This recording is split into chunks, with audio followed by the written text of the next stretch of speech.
All right, Cowboy fans, how you all feeling today? I know I'm feeling damn good after the Cowboys 35, Steelers 30, sitting at 8-1 after 10 weeks in the NFL season.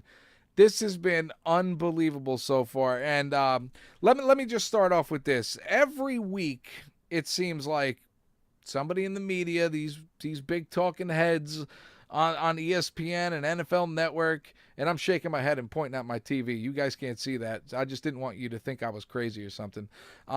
Every week they play a good team, a perennial playoff team, like the Bengals, who are in the playoffs every year. This is a big test for the Cowboys. Beat them bad too. Laughed them out of the building. Packers, big test for this football team. Beat them bad too. In their stadium. Now here come the Steelers. Guess what week this is? Another big test for the Dallas Cowboys. And guess what the Cowboys do? They beat them 35-30. They ain't beat them down or anything like that, but you beat them. You went on the road against the Steelers, who are a pretty good football team, especially offensively. But and their franchise history, they're a damn good franchise.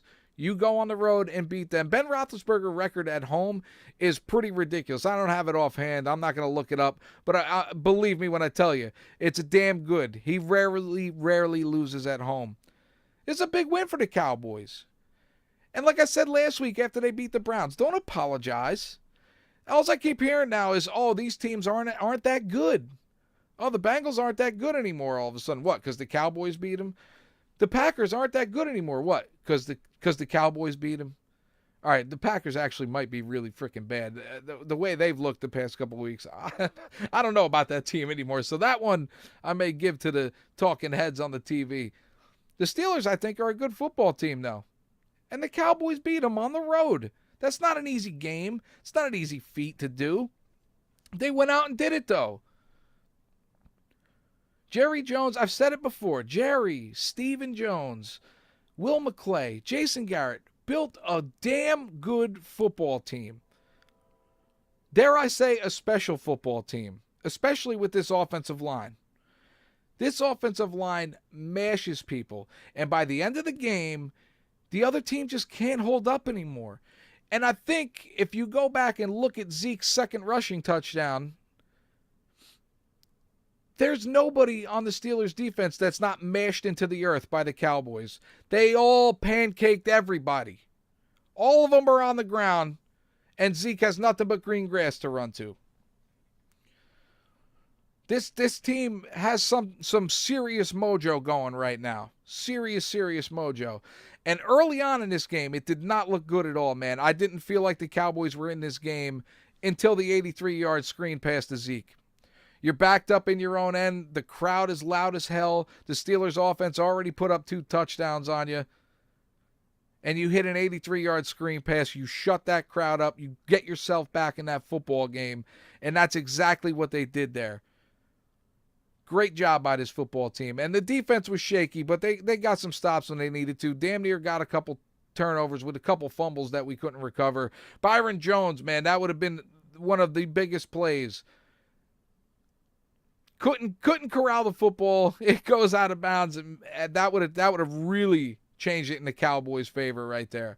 But this team is playing well right now, and not a lot of people want to give them credit sitting at 8-1. These talking heads, I don't understand it. They just say we're beating teams that aren't that good.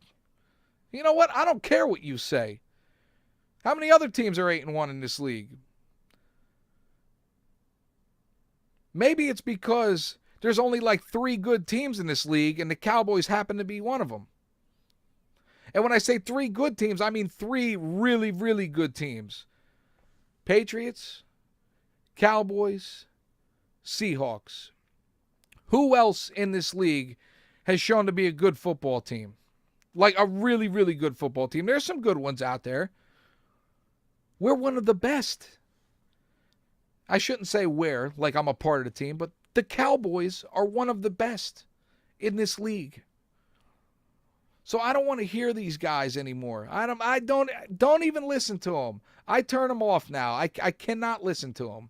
It's nauseating. I mean, Christ, NFL Network's turned into MTV already. They're doing a Pimp My Ride series on NFL Network. I don't want to see that. I want to see NFL Playbook. That's why I don't watch these shows anymore. So ridiculous. But anyway, let's talk a little bit more about this game. I did want to talk about the officiating a little bit because I think it's worth talking about. And it's not just the Cowboy games that I notice it. It's every game I watched. Now, I know these guys are going to miss some calls, but it's been really, really bad. I mean, Cole Beasley almost got his head ripped off. He's the guy that caught the ball. You're looking directly at him, and his head spun around like the damn Exorcist, and you don't throw a flag for a face mask? Are you kidding me? How do you not see that?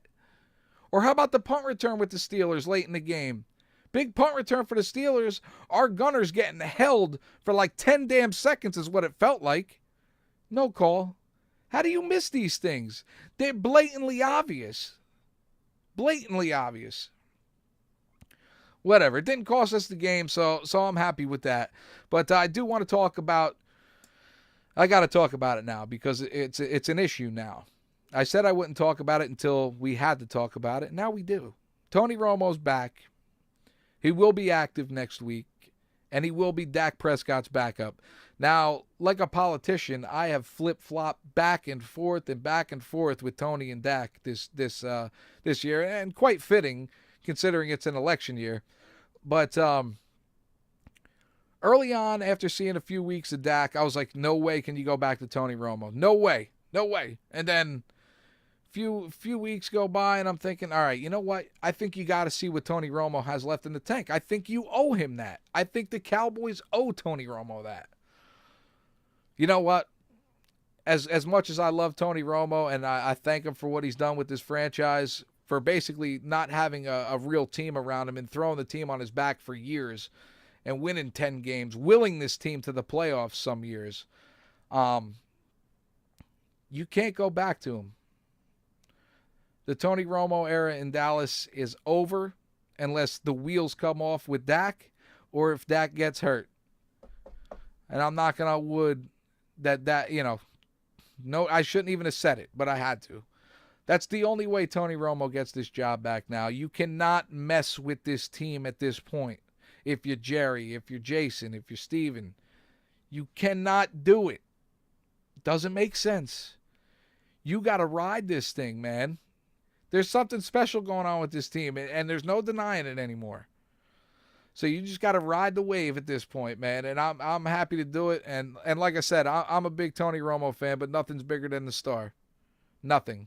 Anyway, guys, that's all I got for you today. I know you all enjoyed the game, and anything I didn't talk about in the comment section that you guys want to talk about, by all means, put it in there. I'll always answer back in the comment section, so definitely put it down there. If you want to talk about Romo and Dak in there, more than happy to comment back with you guys. Thank you for watching. I'll see you on the next one.